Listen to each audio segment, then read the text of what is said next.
My name is Ugochukwu. Today is June 1st, 2021. I'm still continuing. There's an aspect of this sit at home order by the separatist group called IPOB.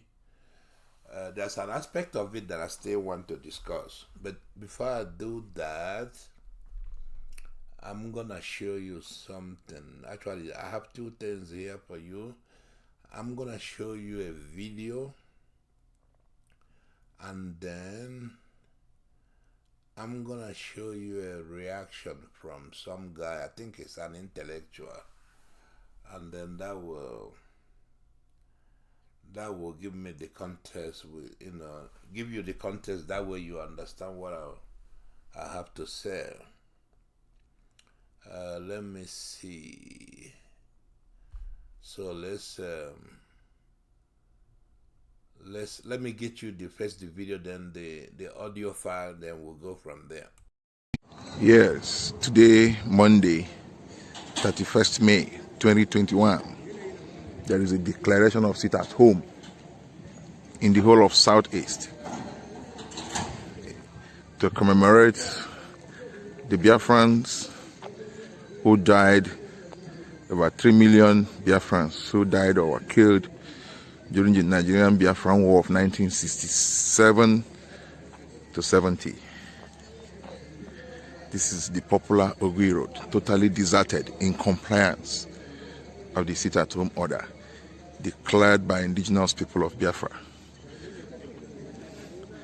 and the leadership, Mazi Nnamdi Amadike Kanu. This Ogui Road, completely deserted. Ogui Road, Enugu. The very popular, busy, hustling and bustling Ogui Road. All businesses are shut down. Completely deserted. No vehicular movement. No people on site.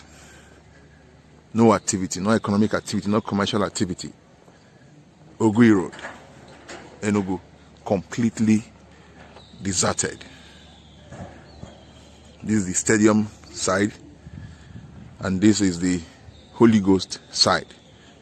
You can see here, this is the popular Emily restaurant off Ogui Road, under lock and keys. It is well with the souls of people that pay supreme sacrifice for the people of Biafra. It is well with us all. It is well with Biafra land. That's Cardinal Photos, Ogui Road. It is all well. Maybe well. Reporting live from Ogui Road, Enugu, is me. Okay. You notice how that place was completely deserted, right? That place was completely deserted. Let me show you. Let me actually show you. That's an audio file I have here. Yeah, I will show you. I will have you listen to this guy, and then after that I will come back and tell you what I think. So, it is sit at home or die. Because the best way to commemorate the death of 3 million people who died 50 years ago is to kill some more people today. Ndi Igbo ibem, luenu ilolo. One of the red flags of a society on the path of destruction is the death of empathy. When the only valid viewpoint is mine and I am prepared to enforce it with a gun. I can kill my fellow man at will for how he looks, for how he talks. His legs are like logs to me. His blood is palm oil. And the cries of his widow and children is music to my ears. That is the death of empathy. These red flags are flying across an Igbo, destroying our societies. Some think it is the ruthlessness needed to win Biafra. Maybe. But a victory won with the dictatorship of the gun has to be preserved with the gun in a new dictatorship of the cemetery. On the other hand, if we win with restraint, with negotiations, without murders and arson, we can celebrate on democratic streets flowing with palm wine rather than blood. There is a new rudeness in the heart of Ndi Igbo that despises wisdom, that celebrates insolence. We have lost the eloquence of Chinua Achebe's cultured language and replaced it with hatred, with abuse, and with the banter of bullets. We have killed conversation with our readiness to insult the other person. In our culture, the wise will hold settlement meetings for the hours and days and weeks and months necessary to resolve the most difficult problems in a way that will keep the community whole at the end of the day. Today, the only acceptable viewpoint is my own. And when you disagree with me, my first sentence is, "You're a bastard, you're a devil." And since there can be no conversation with the devil, the next step is to call out the gunman. A classmate of mine was killed yesterday by unknown gunmen. No matter who pulled the trigger directly, we know that his blood, and the blood of all those thousands who have died and all those thousands who will also die in this season of bloodshed, their blood is on the hands of all of us who circulated a call to bloodshed, who contributed a tweet of hatred that enabled the slaughter. No well-born child takes a cutlass into a meeting of the Umunna. No true friend or brother gives you a gun to go to settle family differences. Only your enemy, dressed up as your friend or your savior, will do that. Solomon's test of motherhood was the mother who would rather lose her child than have it cut into two. We cannot blow up our land and claim we love her. There is no village square or town hall or public building in Igbo land that can be improved by a bomb. This madness must stop. Ndi Igbo luenu ilolo. The only man who can bury the hatchet is the wounded man who pulls it out of his wound and refrains from the revenge of self-help. Once he throws it again, he loses control of the hatchet and of his destiny, because his hatchet will kill innocents, who will revenge on other innocents, and the cycle continues. He lights a fire which he has no power to quench. In the 60s, the killing of the northern leaders by coup plotters was followed by a campaign of hate speech in the north that led to the killing of 30,000 innocent Igbos with a hatchet of hatred. Our national leaders in the 60s failed us. They answered the death of 30,000 Igbos with the death of 3 million Igbos. They failed to find a path of peace, of law and order, of the rule of law. Once again, we're at the crossroads of war and peace. On one hand, we have so-called heroes that call us to arms, to revenge our justifiable grievances extrajudicially on innocent northerners and Igbos alike in our midst. On the other hand, we have so-called cowards that call us to patience, to pursue the machinery of the rule of law, however creaky it is, to speak truth to power, but most dangerously of all, to speak truth to ourselves. There is a peaceful path to our greater future. Whether that future is through an independent Biafra or a radically restructured Nigeria, we must find it. It is hypocrisy to commemorate the death of 3 million in the past when we are scornful of efforts to prevent the death of 3 million in the future. Self-protection is not revenge. I am a war child. By 1970, when the war ended, I was 7 years old. If we go back to the cemeteries of a civil war and raise my 2 million fellow children who were starved or bombed to death, if we were to give them the right to demand today, a referendum on their deepest desires, I know they would all vote to leave. Those that chant, sit at home or die today, should know that they draw the blood of their brothers and sisters in the name of demons of war, not in the commemoration of the innocent dead of the Civil War. The children that crossed the rivers of war on the shoulders and the heads of their parents can mock, it was not even deep. But caveat emptor dibo. Be careful what you buy. Luenui lolo. All right. You saw the video, right? The video the guy was showing. I think he said the street is in Enugu. Did you see how the street was complete? All the streets were completely deserted.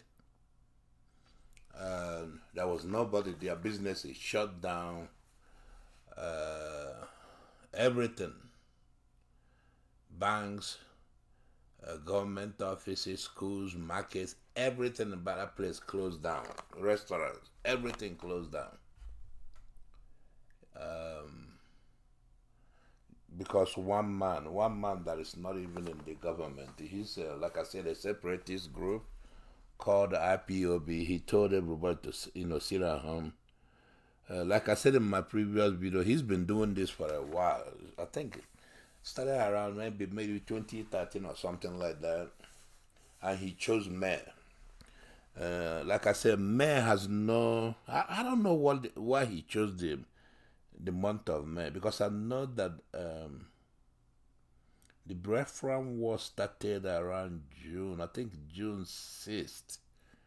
1967, ended in January, I believe January 15, 1970. So I don't know why he chose May, but he chose it.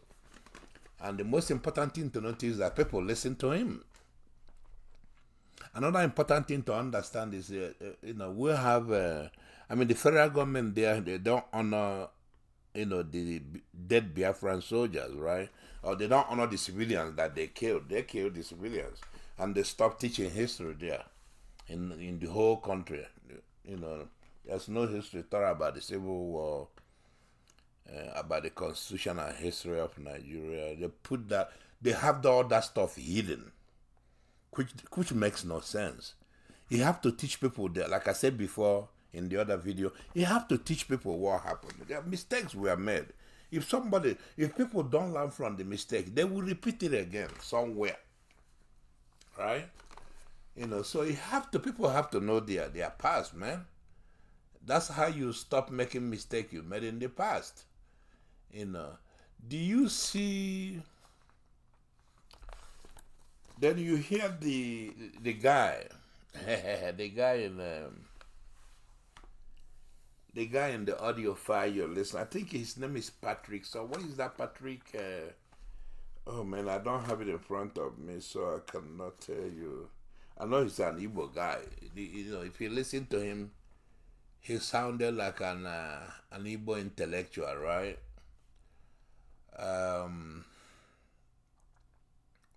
Did you hear all that stuff he's saying? See, some people listen to this stuff, they find something there that, makes them happy. First of all, people that know me know I hate Nnamdi Kanu. I don't like him. The stuff he started in good. A lot of people were involved, and eventually he chased away a lot of people that really know where they were doing. He chased them away because he loves money. All he's doing, collecting money, making all kinds of stupid decisions. For example, why is he, I don't know if he's doing it, but he has all this thing called ESN. They're out there killing people in the East, right? Why can't he take his people and go to Abuja, go to Kaduna, go to Kano, send his boys there, let them start destroying things over there. Why are you in the east destroying your own place? Killing innocent people there. Just move the theater to north. Move it to Abuja. That way you kill people that are not your own people instead of causing havoc in the east. But I think he may not be ESN. That's Eastern Security Network. They may not be the same thing as the unknowing gunmen. I was talking to somebody, he said, no, that what happens is Nnamdi Kanu claims that when an annoying gunman, does something, Nnamdi Kanu, claims, claims that his men did it. He's just lying. But one thing that fascinates everybody, see how he called this stuff and people listen to him. You gotta pay attention to that. That's very, very significant. Do you think one of the governors in the East, they tell people to see him? Will people listen to them? No. If Buhari tell everybody to sit at home, will the people listen to him? No. Buhari is the president of Nigeria. Most people will not listen to him. So I found it fascinating that this guy, when I first saw, somebody sent me that audio file I played to you. Somebody sent it to me. I listened to it. Initially, I didn't want. I listened to about a minute. I turned it up. I say, the guy is blowing grammar. What good does his grammar do for anybody? The people that are getting killed over there, innocent people getting killed and youths getting killed by Nnamdi Kanu. What good does it do? That's why I want to make this video. That way I can explain what I mean. You see what he said, death of empathy. He said that basically he said Nnamdi Kanu said that, you come out or you die. I'm saying stay home or you die. I know that's what Nnamdi Kanu said. If you come out there, you die. I mean, that's kind of dumb to talk like that. But that's what this guy that said on the audio file, he picked up on that. He said there is a death of empathy in Igbo land, that people destroying their own society. And then he said there is a dictatorship of guns. He talks about murders and assassins. And he said our youths are rude. He talks about rudeness in the heart of India with that. What is that? Despises wisdom. Right? So I don't know. All he's doing blowing grammar, right? This is what our people are good at, especially our intellectuals here in America and everywhere around the world, Europe and even in Nigeria. What is he talking about? He can blow grammar. If he goes on TV in Nigeria and says, everybody stay home, do you think anybody will listen to him? No. People will just ignore him, start minding his, but he can blow grammar all he wants. The point I want you to take away from this is, look at Nnamdi Kanu, a thug. He's a thug and the deceiver 419 kingpin. But he's leading a lot of our youth to death, to their early death, right? A lot of Igbo youths to their early death. In fact, he has some people from Southside in his organization too, in his IPOB. And then he asked question, how could we have stopped him? If everybody agrees that the guy is a thug, all he's doing collecting money, right? What could we have done to stop Nnamdi Kanu from leading the youth to their early death? Is there any mechanism we have to stop him? As a race of people, as a race of Igbo people, right? Do we have any plan A, plan B, plan C that we could get together, a group will swing into action and try to find him and stop him? We don't have such a thing. We have no plan zero. We have nothing. Because everybody is busy chasing money, this individualistic tendency we have. People cannot sit down and organize. This guy that blowing grammar, he's supposedly educated guy. Think about Fulani terrorists killing people here and they're kidnapping people in Nigeria. Do they blow grammar? No. Think about Boko Haram. Did they blow grammar? No. They organize themselves to do what they gotta do. I'm not saying what they're doing is right. I'm saying that's how the world works. You organize yourself. Somebody wanna kill you. You deal with them. If people were proper, if we were properly organized, we could have stopped Nnamdi Kanu maybe 10 years ago. You see, well, I think he started around 2013. It's not quite 10 years. You know, we could have stopped him 7 years ago, 8 years ago. You know, if we discovered that he was going the wrong direction, misusing our youth, leading them to their early death, we could have stopped him. This is how smart people do stuff. But what did we do? Nothing. All we're doing, we're reacting to whatever he does. He was able to tell people to stay home. They listen to him. Because our governors are not doing their job. All they're doing, acting like slaves to the Fulanese. That's why Nnamdi Kanu is popular. That's why the youths are following him. Because what is the alternative, right? Think about Nigeria. Is Nigeria doing well? Look at everything. Their roads are destroyed. There are no roads, no electricity. The government, the governors or the people in the House and Senate, they get money.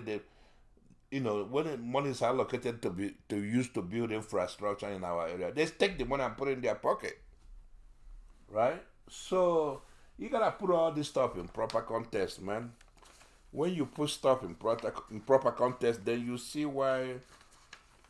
You begin to understand why the youths are following Nnamdi Kanu, man. I'm not saying it's wrong or good or bad. I'm just trying to explain to you why it's happening. Because there is a vacuum. There is a vacuum there that is not filled by anybody. If people are properly organized, things will. If you properly organize, you can also stop the politicians, force them to do their work.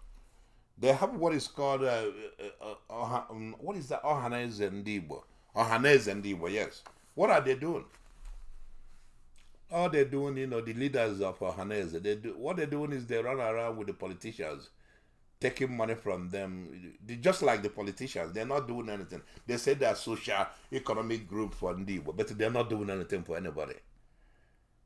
That's why Nnamdi Kanu and IPOB is more popular than Ohaneze. And you see this stuff he did, all the newspapers in Nigeria said that it was a success.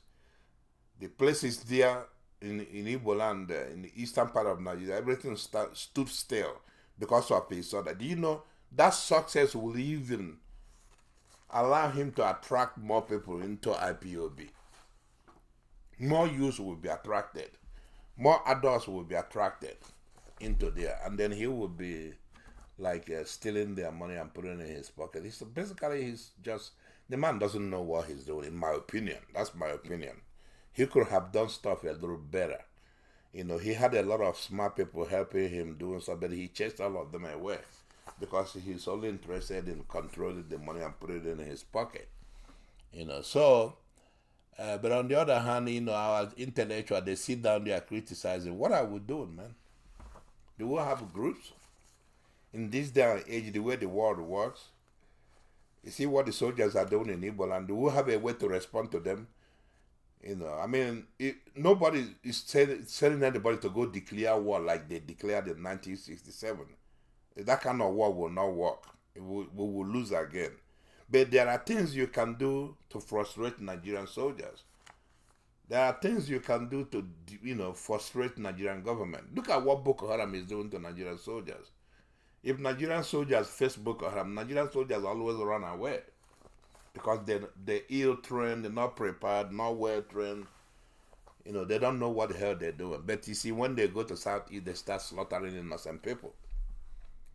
And then now they kind of shooting off his mouth, running his mouth, but he's not doing anything. You invite the soldiers to come in your land, but you're not doing anything. You're not doing much to defend their people. One would think when he talk loud, soldiers come, he will engage them. But that's not what he's doing. He's hiding there in Germany. Why sending the kids to go and be slaughtered? Go out there and soldiers will wipe them out. So these guys will be sitting down there blowing grammar. What do you have any practical any practical action, practical, method to stop Kanu. No. Do you have any practical method to correct the politician, at least fight with the politician, force them to do their job? No, you have no such thing. They shut your mouth. Nobody want to hear your grammar. So that's why I wanted to present this story. People just run their mouths. You're sitting down there blowing grammar. Fulani people, do they blow grammar? Fulani herdsmen that are killing everybody, do they blow grammar? One of members of Boko Haram, do you hear them blowing grammar? But they are effective doing what they gotta do. I'm not saying what these people are doing is right, but they do what they gotta do. What is it that we'll have to respond to them? We'll have nothing. All we'll have is blowing grammar, But anyway, let me leave it there, man.